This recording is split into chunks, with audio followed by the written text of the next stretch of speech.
Big বং এ এসে চারু দীপাকে বলে, finally সূর্য বিয়েটা করার জন্য রাজি হয়ে গেছে, আমি চাই তুমি আমার বিয়ের সব রান্না বাড়ি করবে দীপা।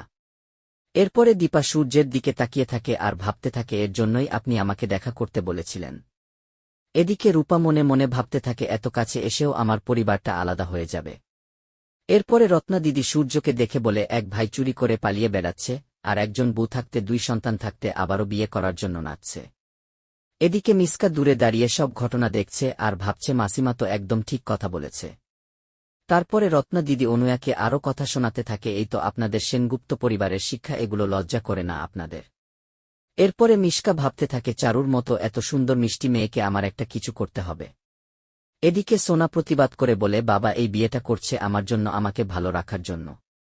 তখনই রত্না দিদি বলে, ছি আমি যে কি জন্য আমার 2 মেয়েকে এই পরিবারে বিয়ে দিয়েছি।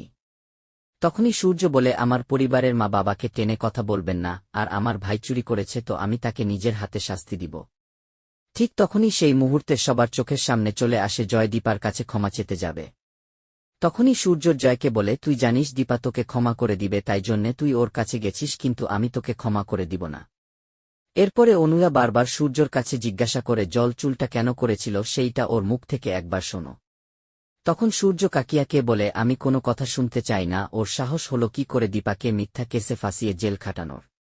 তখন জয় বলে, আমি খুব বিপদে পড়ে গিয়েছিলাম, তাই আমি এই কাজটা করতে বাধ্য হয়েছিলাম। তখন সূর্য বলে, তোকে আমি কতবার জিজ্ঞাসা করেছিলাম, কিন্তু তুই আমাকে মুখ খুলে কিছু বলিসনি কেন। এরপরই সূর্য বেল্ট দিয়ে জয়কে পেটাতে শুরু করে। তখনই দীপা বলে, ও যে অন্যায়টা করেছে সেটা আমার সঙ্গে করেছে, আর তাকে কি শাস্তি দিতে হবে সেটা আমি ঠিক করব। তখন সূর্য বলে, আমি যখন ভাইয়ের কথা চিন্তা করছি তখন আমার খুব খারাপ লাগছে, কিন্তু আমি দীপার হাজব্যান্ড হয়ে যা করছি একদম ঠিক করছি। তারপর সূর্য জয়কে নিয়ে পুলিশ স্টেশনে চলে গেলে এদিকে উর্মি অজ্ঞান হয়ে পড়ে যায়। এদিকে মিশকা ভাবতে থাকে, তোদের ফ্যামিলির ব্যাপার তোরা সামলা, আর এই মাঝখান থেকে আমার প্ল্যানটা সাজায় নিতে হবে। আর রূপাকে আমার চোখে চোখে রাখতে হবে, কারণ মেয়েটা ছোটবেলা থেকেই পাকা। আমি সারাটা জীবন এত কিছু করে আসলাম, আর শেষে যদি সূর্যকে না পাই তাহলে আমার গোটা জীবনটাই বেকার। এদিকে সূর্য জয়কে পুলিশ স্টেশনে নিয়ে এসে ওর বিরুদ্ধে সকল প্রমাণ পুলিশকে দেখিয়ে তাকে লোকারে ঢুকিয়ে দেয়। তো বন্ধুরা, অনুরাগের ছোঁয়া ধারাবাহিকের লেটেস্ট আপডেট সবার আগে পেতে আমাদের চ্যানেলটি সাবস্ক্রাইব করে বেল আইকনে ক্লিক করে রাখুন পরবর্তী নতুন কোনো আপডেটের জন্য। ততক্ষণ থাকুন, ধন্যবাদ।